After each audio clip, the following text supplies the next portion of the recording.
Y le vamos a agradecer a los delegados que por favor los aparatos electrónicos los mantengan alejados de los micrófonos y que cuando vayan a hacer uso de la palabra se muevan los audífonos para evitar interferencias. Bueno, doctor Manley tiene la palabra y continuamos. Bueno, ahora sí. Qué bien. Bueno, lamento mucho el problema técnico. Volviendo al tema de los fundamentos legales de la intervención. Como estaba diciendo, entonces el ACNUR interviene con base en su mandato otorgado por la Asamblea General de Naciones Unidas, que implica brindar asesoría técnica a los estados en materia de leyes de nacionalidad y su implementación. Y vemos claramente tanto en las resoluciones de la OEA como las resoluciones de Naciones Unidas, que son los estados que obviamente tienen la obligación de aplicar las reglas para prevenir y reducir los casos de apatridia. Esto sujeto a los parámetros que acaba de exponer la doctora Van Was. Vemos también que hay dos fuentes adicionales de obligaciones para los estados, que son, bueno, no hay dos fuentes, hay diversas fuentes adicionales de obligaciones para los estados. En la región, obviamente, el artículo 20 de la Convención Americana de los Derechos Humanos es primordial en ese sentido. A nivel global, tal como lo acabamos de escuchar, tenemos la Convención sobre los Derechos del Niño, el Pacto Internacional de Derechos Civiles y Políticos, y la convención que vamos a exponer un poco más de detalle, que es la Convención de 1961 para reducir los casos de apatridia, que es una convención que no ha tenido tanto éxito en la región, que solo tiene 7 estados partes en este momento, pero que sí que está tomando más momentum a raíz del aniversario que celebramos el año pasado.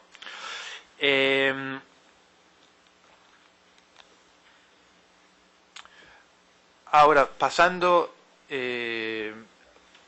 al primer parámetro que queremos revisar, que es básicamente la prevención de la apatridia entre los niños que nacen en el territorio.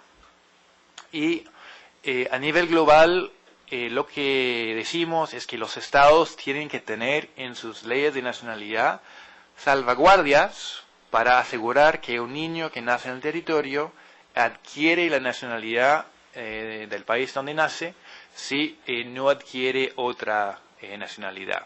Y es básicamente lo que encontramos en el artículo 1 de la Convención de 61, pero también lo encontramos de una forma muy concreta, muy directa en el artículo 20 de la Convención Americana. Y podríamos decir que esta salvaguardia es la piedra angular de los esfuerzos internacionales para prevenir la apatridia.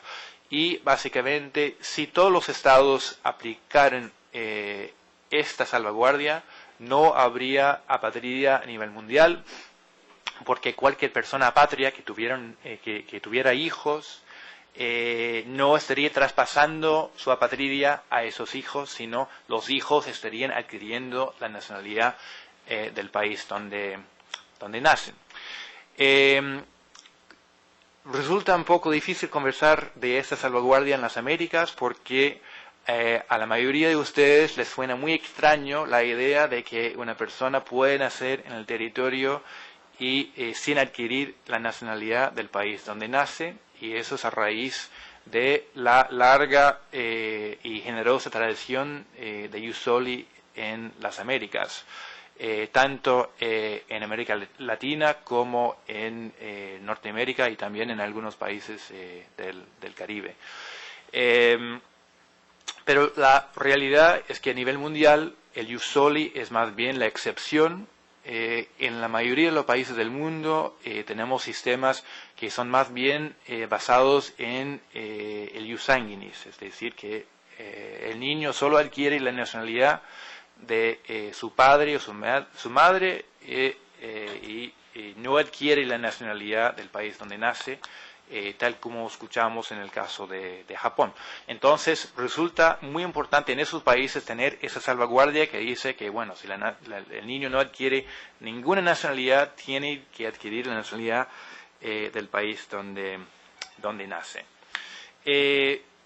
La tradición de ius soli explicaría por qué al ver un mapa de las poblaciones apátridas en el mundo, en las Américas tenemos muy pocos países que tienen poblaciones significativas.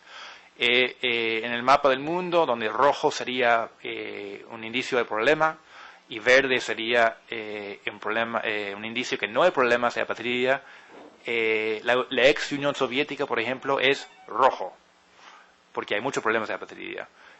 Las Américas, en casi todos los casos, es una zona verde, que no hay problemas, y a raíz de eso podemos decir que a nivel global los países de las Américas son de alguna forma los campeones naturales de la lucha contra la apatría a nivel mundial.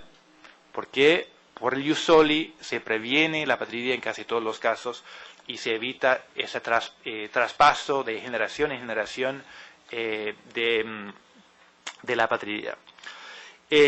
Una precisión importante es que la Convención de 61 no requiere que los países apliquen un ius soli de forma general, solo requiere que exista esa salvaguardia.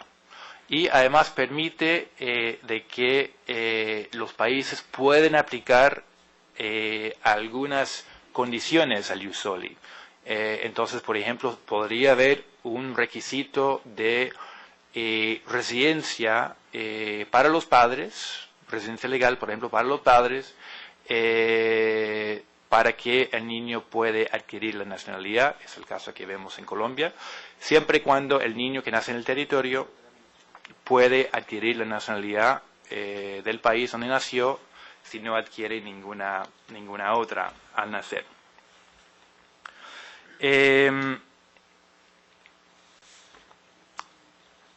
Bueno, básicamente a nivel global lo que encontramos con la Convención de 61 es que algunos estados han dicho que su mayor problema en la adhesión a la Convención es precisamente esta aplicación de la salvaguardia para los niños que nacen en el territorio. Entonces es un obstáculo que no tenemos en las Américas. Entonces, como conclusión, la salvaguardia que encontramos en la Convención de 61 sobre adquisición de nacionalidad por niños que nacen en el territorio resulta casi inútil en las Américas porque el ius soli hace que no existe el problema de niños que se queden sin nacionalidad.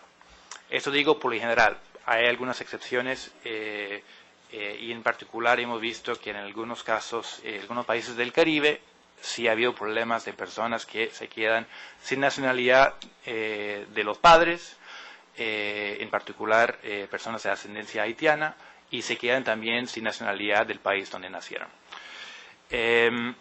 Ahora, pasando al segundo parámetro. Existen situaciones donde los niños nacen fuera del país de nacionalidad de sus padres y puede ser que se queden sin la nacionalidad de sus padres y se queden también sin la nacionalidad del país donde nacen, que es un poco el caso expuesto por el delegado de El Salvador hablando de Japón. Ahora, lo que hemos visto es que los países que son de tradición ius soli, que son la mayoría de los países representados aquí, han poco a poco ido introduciendo elementos adicionales ius sanguinis en sus leyes de nacionalidad. Y eso ha hecho que en muy pocos casos la gente queda apatria por haber nacido fuera del país nacional de sus padres. Y podemos distinguir algunos grupos de países. Un primer grupo son los países que no tienen restricción alguna en el traspaso de la nacionalidad ius sanguinis a los niños que nacen en el exterior. Entonces podríamos decir que esos países tienen el ius sanguinis puro. Si no me equivoco, las reformas constitucionales recientes de Ecuador y Bolivia han hecho exactamente eso. En este momento, un niño que nace de padres ecuatorianos en España, por ejemplo, va a adquirir automáticamente la nacionalidad ecuatoriana al nacer. Y eso elimina cualquier posibilidad de apatridia para esos niños nacidos en el exterior. Un segundo grupo son los países que requieren de una declaración ante las autoridades consulares, por lo general, del niño que nace en el exterior. Es decir, que los padres tienen la obligación de presentarse ante un consulado si quieren que sus hijos nacidos en el exterior adquieren su nacionalidad. Y eso es el caso de muchos países de América Latina. Por ejemplo, es el caso, ustedes me van a corregir si me equivoco, es el caso de Colombia, es el caso a raíz de las reformas más de los últimos 10 años de Argentina, del año 2006 de Chile, del año 2007 de Brasil. Es decir, que el niño al nacer es apatria, pero mediante la inscripción del nacimiento en el consulado adquiere la nacionalidad y así, en principio, para nosotros no hay problema porque está dentro del poder de los padres de resolver la situación y entonces no hay temas que surgen o problemas que surgen bajo la Convención de 61. Tampoco. Un tercer grupo son los países que requieren de que el niño que nace en el exterior retorna y establece residencia en el país de nacionalidad de los padres para así adquirir la nacionalidad de ese país.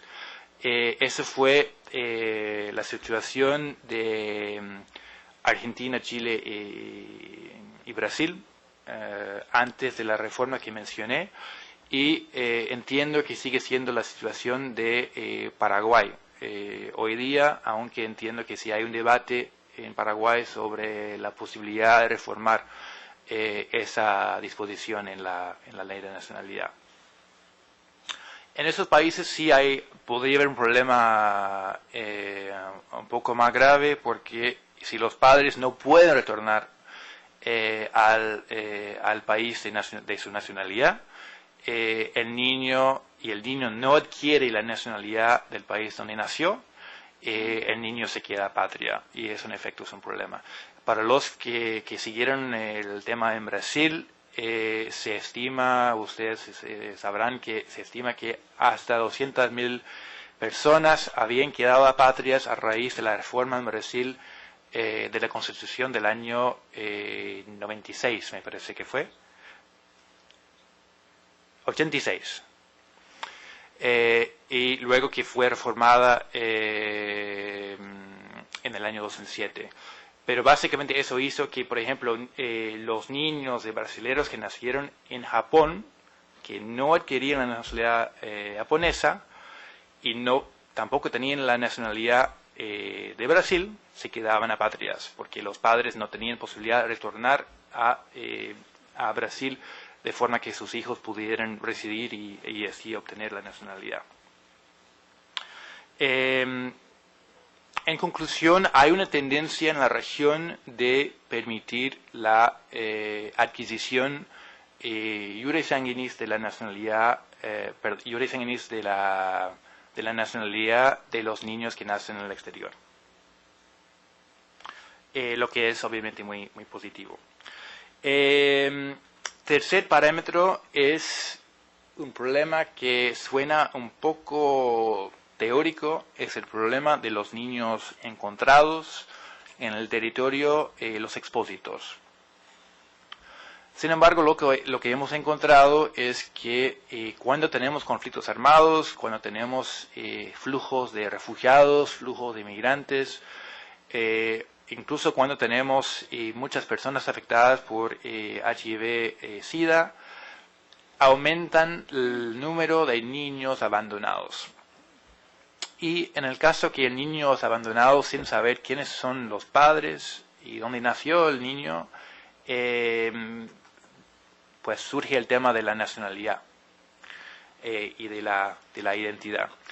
Entonces, lo que tenemos en la Convención de 61 es una salvaguardia que dice que se presume que un expósito, un niño encontrado, nació en el territorio del Estado de padres que son nacionales del Estado. Es decir, que se presume que el niño sí es nacional.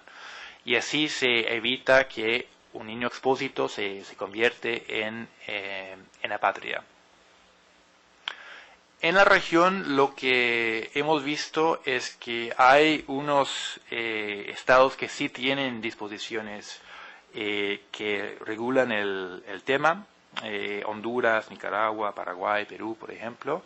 Sin embargo, lo que nos llama mucho la atención es que son muchos los estados en América Latina que no tienen disposiciones sobre expósitos. Por lo menos no tienen disposiciones en sus leyes de nacionalidad. Y eso sorprende mucho porque a nivel global un elemento muy frecuente en las leyes de nacionalidad es precisamente esta salvaguardia sobre los expósitos. Entonces nos preguntamos, bueno, ¿cómo puede ser que en América Latina, que por lo general tiene muy buena legislación en materia de nacionalidad, cómo puede ser que hay un hierro en cuanto a los expósitos? Entonces la pregunta es cómo en la práctica están afrontando ese problema. Me imagino que tiene que haber en algunos casos reglamentos que están viendo el tema, de forma que esos niños no están quedando sin nacionalidad.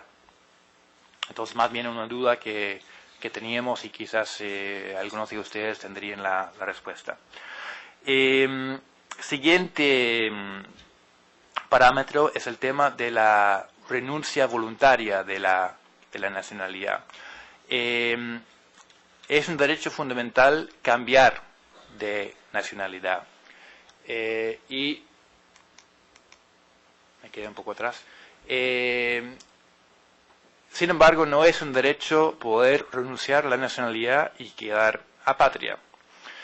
Lo que pasa en la práctica es que, debido más que todo a la prohibición de la doble nacionalidad en algunos estados, si una persona quiere naturalizar en un estado, esa persona está obligada a renunciar a la nacionalidad que tenía anteriormente. Y puede ser que en el momento de intentar cambiar de una nacionalidad a la otra, se quede sin la primera nacionalidad y sin la segunda. Entonces es bastante frecuente que vemos esos casos de renuncia voluntaria que dan lugar a la apatridad. Este tema también está regulado en la Convención de 61 y básicamente requiere de que no se permite a una persona renunciar a su nacionalidad sin que haya adquirido una segunda nacionalidad o sin que haya tenido una promesa, básicamente, del segundo estado de otorgarle la nacionalidad.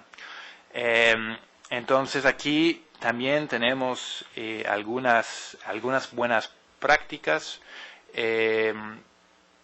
En Colombia, por ejemplo, el doctor Plazas me puede corregir si me equivoco, una persona puede renunciar a la nacionalidad colombiana para adquirir otra sí indica que sí tiene posibilidades de obtener la otra nacionalidad, y en el caso que eso no pasa, en el caso que no adquiere la segunda nacionalidad, el acto administrativo del Estado colombiano queda inválido, y la persona al final se considera o se sigue considerando como nacional colombiano.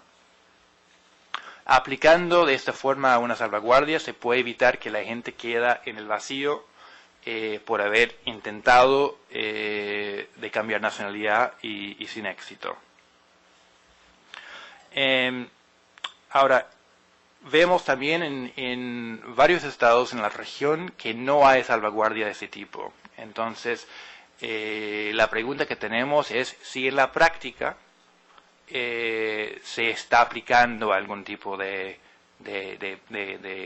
salvaguardia, de forma que no puede ser que las personas se queden sin nacionalidad y apátridas. Siguiente parámetro que quería mencionar es el tema de la pérdida por la residencia en el extranjero. Ha sido una práctica bastante generalizada a nivel mundial de que los estados quieren asegurar que sus nacionales mantengan vínculos estrechos con su país de nacionalidad. Y para hacer eso, en algunos casos, los estados han establecido la pérdida automática de la nacionalidad para los nacionales que viven en el extranjero por un periodo prolongado. Entonces, en Asia Central, algunas repúblicas exsoviéticas dicen que si un nacional suyo se queda fuera por 3 o 5 años, esa persona se queda sin nacionalidad. En la región hemos visto que la mayoría de los estados no tienen disposición de este tipo. Sin embargo, hay algunos estados que sí establecen de que si una persona naturalizada, o sea, no cualquier ciudadano, sino un nacional naturalizado, está fuera por 3 años o 5 años sin haber estado en contacto con un consulado, esa persona se queda sin nacionalidad, o sea, pierde automáticamente la nacionalidad. Eso no es una preocupación desde el punto de vista de la Convención de 61, siempre y cuando la persona no se quede apátrida. Por ejemplo, si alguien está fuera de su país y adquiere la nacionalidad del país donde está residiendo, no es una preocupación del ACNUR y tampoco es una preocupación bajo la Convención de 61. Sin embargo, si la persona sí queda sin nacionalidad, hay un problema. Entonces, lo que dice la Convención es que solo se puede privar a alguien de su nacionalidad por residencia en el extranjero si ha estado fuera más que 7 años. Y, eso solo se puede aplicar a personas naturalizadas. Último parámetro que quería mencionar, no está en la presentación PowerPoint, pero es el tema de la discriminación. Está súper claro, en particular en la Convención Americana, también en la Convención para la Eliminación de todas formas de discriminación contra la mujer, la CEDAW, de que no se puede discriminar contra las mujeres en cuanto a la transmisión de nacionalidad a sus hijos. Sin embargo, vemos que hay por lo menos 2 países en la región que sí mantienen esa forma de discriminación, que son Bahamas y Barbados, que es un tema pendiente. Son disposiciones constitucionales que han quedado desde el momento de la independencia, básicamente, y que reflejan las actitudes de ese momento histórico, digamos, de los años 60. Entonces hay reformas pendientes en esos 2 países. En los demás países de la región no es un problema, y de hecho América Latina fue el pionero a nivel global en los años 30 en la erradicación de la discriminación contra la mujer en materia de nacionalidad. Fue la Convención de Montevideo del año 1934, si me acuerdo bien, que estableció precisamente que había que haber igualdad entre hombre y mujer en cuanto a la nacionalidad, y eso habría sido el primer tratado que estableció esa obligación a nivel global. Solo fue en el año 79 que vemos un tratado de las Naciones Unidas que lo dice de forma explícita, que fue la CEDAW que mencioné anteriormente. Para terminar, quería mencionar muy rápidamente lo que acaba de pasar con el proceso de celebración del aniversario de la Convención para reducir los casos de apatridia del año 61. En diciembre, el ACNUR organizó una reunión ministerial, tuvimos ministros de más que 70 países representados y en total más que 150 países participaron. Y en el contexto de esa reunión ministerial, los estados tuvieron la oportunidad de presentar formalmente compromisos de tomar acción para mejorar la situación de protección de refugiados o tomar acción en materia de apatridia. Vimos que un número importante de estados de las Américas sí tomaron compromisos en cuanto a la adhesión a la Convención de 61 o la Convención de 54, las dos convenciones de Naciones Unidas sobre apatridia, y en particular vimos que, les voy a mencionar para que ustedes sepan, vimos que Argentina se comprometió de trabajar con el Congreso para la aprobación del proyecto de ley así adoptando la Convención de 61.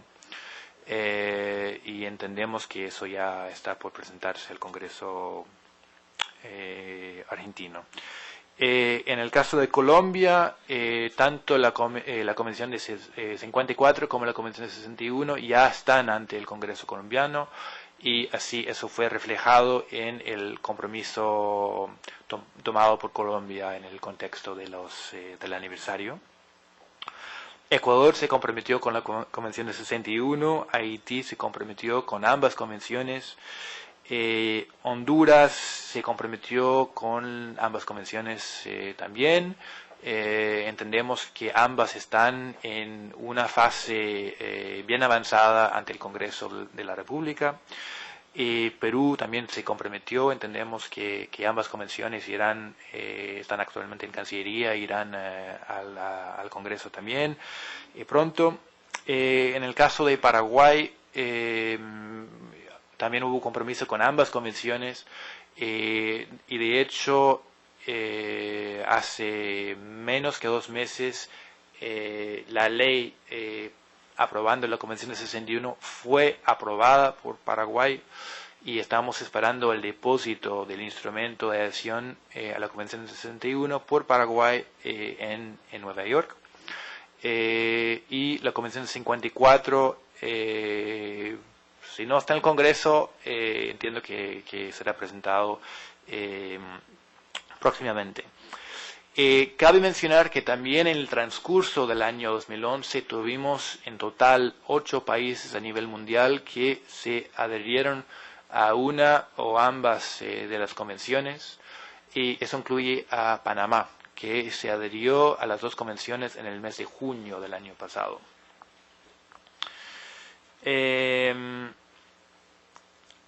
Entonces estamos muy alentados de ver que distintos países están viendo este tema.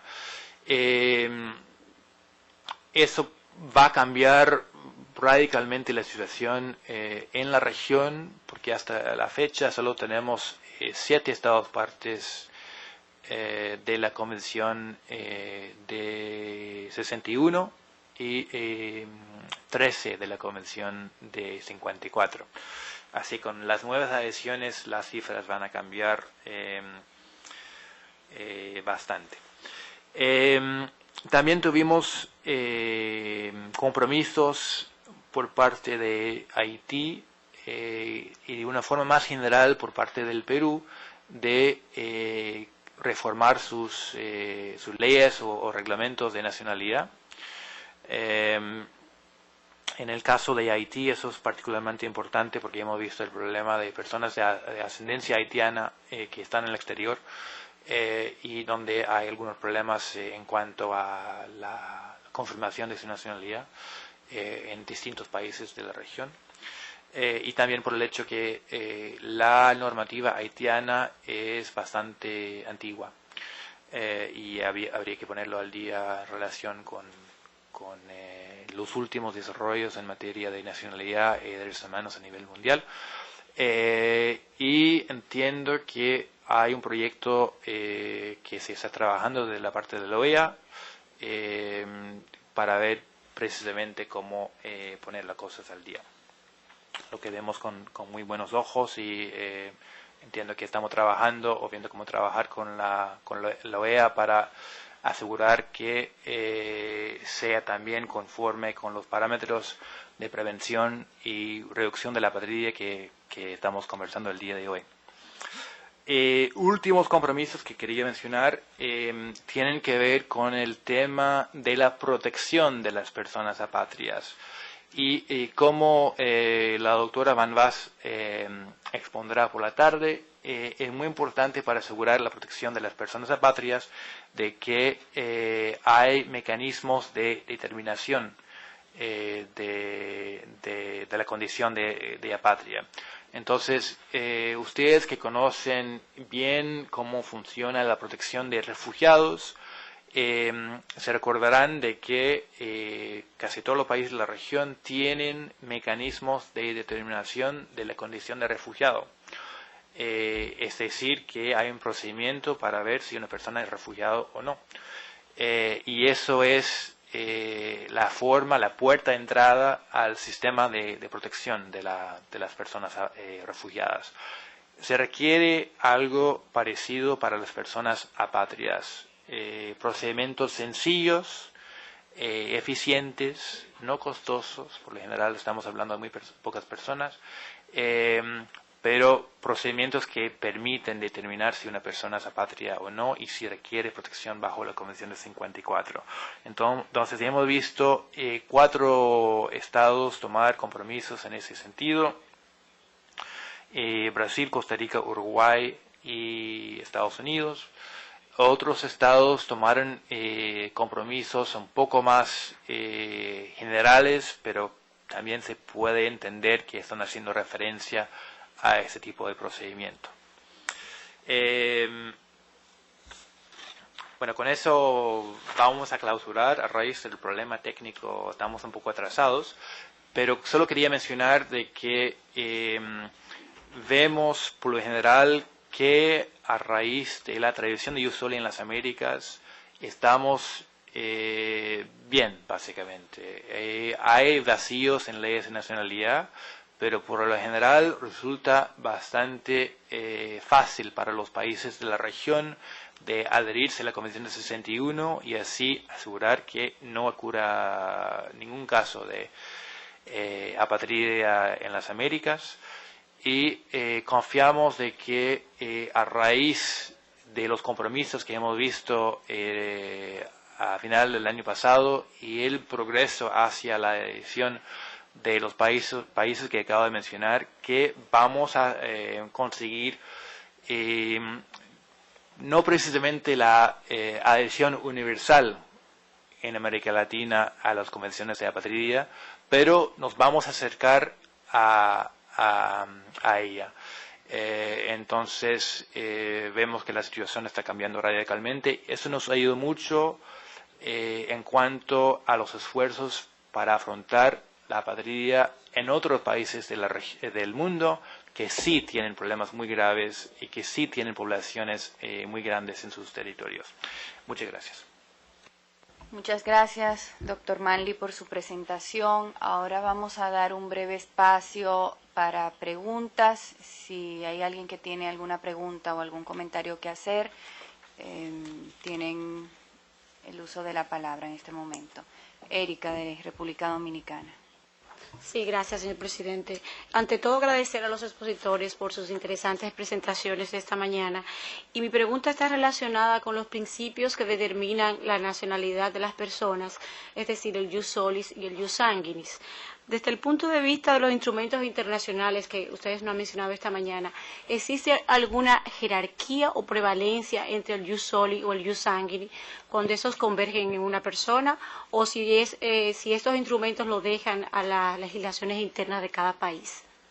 Gracias.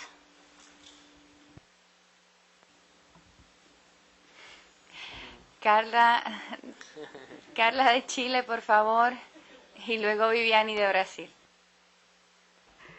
Muchas gracias, señora presidenta. Teníamos la duda si nos había visto ahí con mi amigo de Brasil. En primer lugar, quisiéramos agradecer la realización de este importante curso. Creemos que esta mañana ha sido tremendamente interesante para todos nosotros y nos ha ayudado aún más para nuestro trabajo en la Comisión de Asuntos Jurídicos y Políticos, en la negociación de las resoluciones respectivas. Y respecto a la última exposición, creemos que plantea una serie de temas que son interesantes y creo que es importante que también haya tocado que muchas de las situaciones que se producen en la región están basadas en nuestra herencia, el jus solis que ha sido tan fuerte en la región, pero también nos complace escuchar que en general nuestra región está bastante bien en términos globales respecto a temas de apatridia.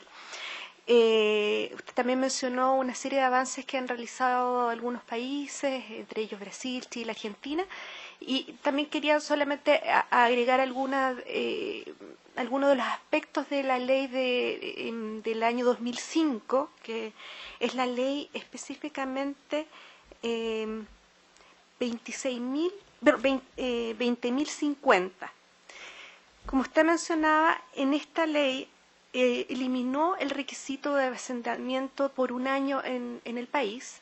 Esto permitió además que no solo los hijos de chilenos de primera generación, sino que también los de segunda pudieran optar a la nacionalidad chilena. En la práctica, ha permitido que a través de una campaña que se ha hecho a través del Ministerio de Relaciones Exteriores, los consulados, las embajadas, desde la promulgación de la ley, había un numeroso número de inscripciones de chilenos justamente que se habían ido hace algún tiempo. Desde sus abuelos ya pudieron optar a la nacionalidad.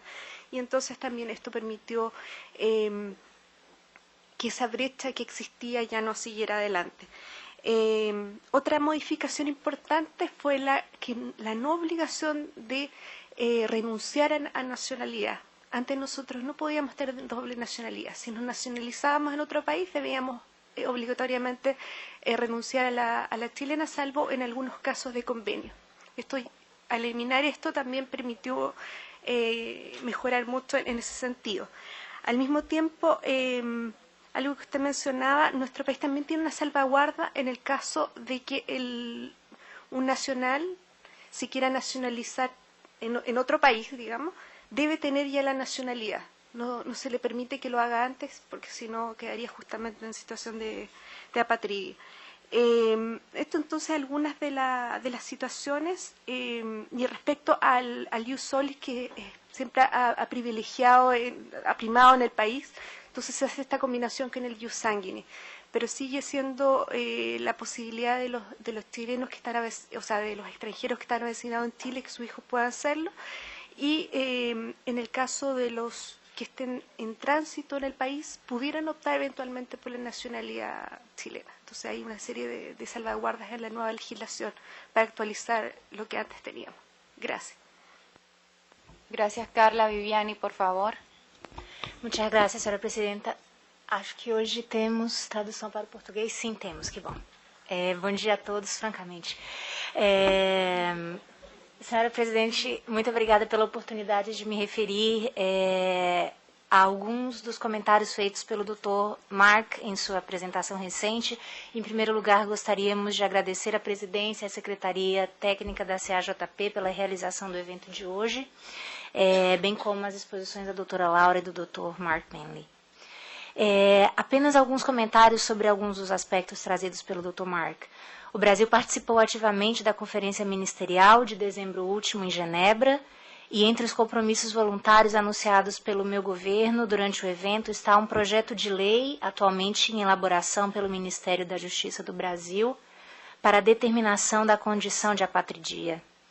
Além disso, assumimos compromissos com a integração local de refugiados e um compromisso relativo ao Programa Brasileiro de Reassentamento. Ao reiterar o compromisso do Brasil com a proteção dos refugiados e apátridas, a minha delegação deseja parabenizar o Acnur pela iniciativa da campanha mundial por ocasião do 50º aniversário da Convenção de 61, em que o Brasil foi apontado como caso de sucesso em razão dos esforços que vem empreendendo no sentido de fortalecer a proteção internacional às pessoas privadas de nacionalidade.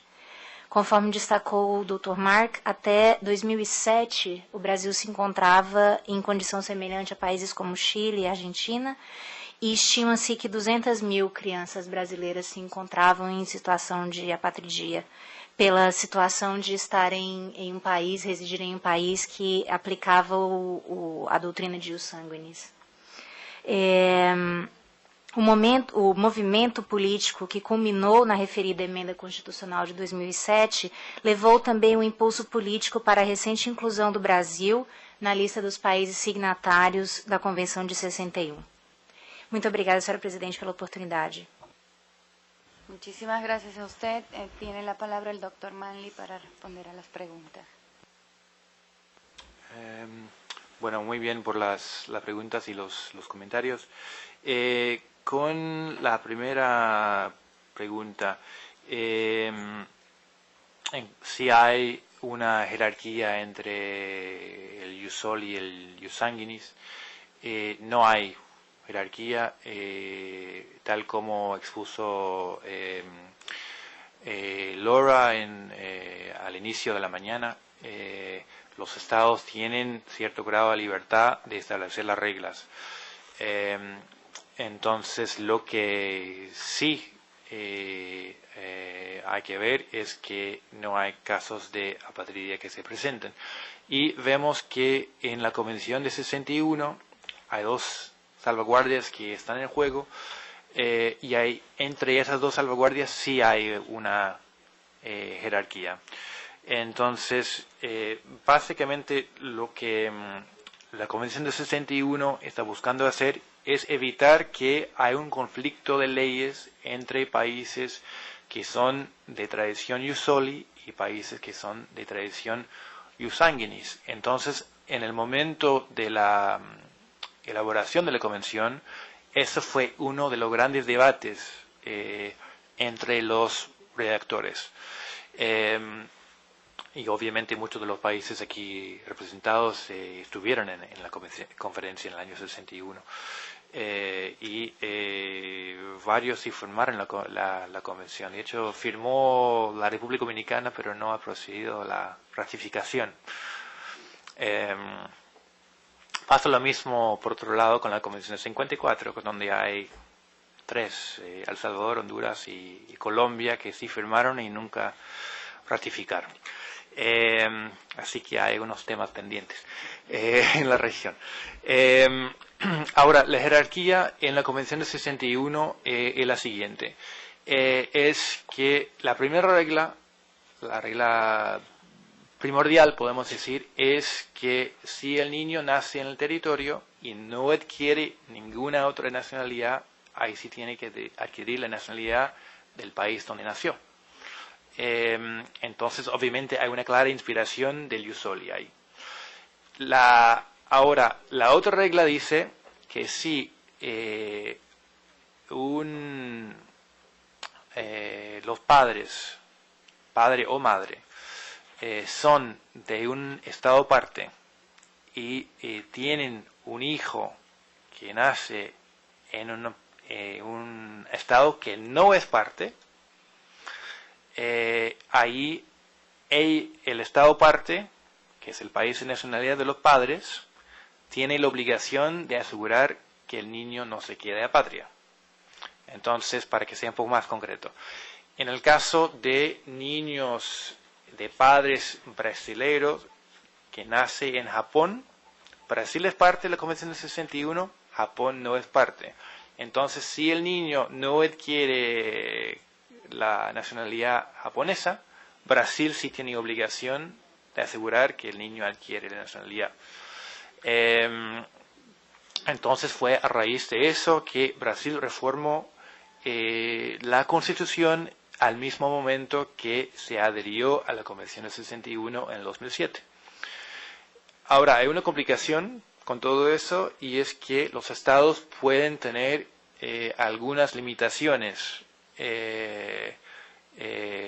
algunos requisitos adicionales que pueden aplicar bajo la Convención del 61. Entonces, por ejemplo, el estado en una situación u otra, de las dos situaciones que acabo de mencionar, puede requerir que el niño resida un cierto tiempo en el estado y que haga una declaración cierto tiempo después de haber nacido. Entonces, la Convención sí prevé situaciones en las cuales un niño se puede quedar apátrida durante un cierto tiempo. Y en ese sentido, la Convención de 61 permite cierto espacio a los estados para su aplicación y no va a evitar las situaciones de apatridia en todos los casos. Ahora bien, tenemos que ver la relación entre esta Convención de Naciones Unidas y la normativa de derechos humanos de Naciones Unidas y también la normativa regional, porque bajo la Convención Americana de los Derechos Humanos, la obligación bajo el artículo 20 es una obligación inmediata, es decir, y se aplica básicamente para el estado donde nació el niño. Es decir, que si un niño nace en el territorio de un estado y no adquiere la nacionalidad de ningún otro estado, es ese estado en el momento que tiene obligación de otorgarle a ese niño la nacionalidad. Entonces tenemos que ver básicamente tanto la Convención de 61 como la normativa de derechos humanos y en particular, en este caso, la Convención Americana de Derechos Humanos. Espero que eso aclara. Para los dos demás intervenciones, sí, gracias por las precisiones. Creo que el caso de Chile y Brasil demuestra también la tendencia de introducir salvaguardias para prevenir la apatridad. Y en el caso del proyecto de ley de Brasil vemos claramente la voluntad de asegurar que las personas apátridas que están al territorio, y creo que pasa lo mismo en casi todos los países, tiene que haber un número no muy significativo, pero sí hay un número de personas apátridas en el territorio, por lo general que han llegado a otra parte del mundo. Vemos en el caso de Brasil, como los demás países que mencioné, la voluntad de asegurar que no hay nadie que queda en el vacío jurídico y que todos reciban alguna forma de protección mientras estemos buscando una solución definitiva, que podría ser una solución que no está en Brasil, eventualmente podría ser una solución que está en otro país del mundo. Vamos a ver, pero mientras tanto es importante que la persona tenga protección mientras estemos buscando esa solución. Gracias, doctor Manley. Aquí concluimos la primera parte del curso.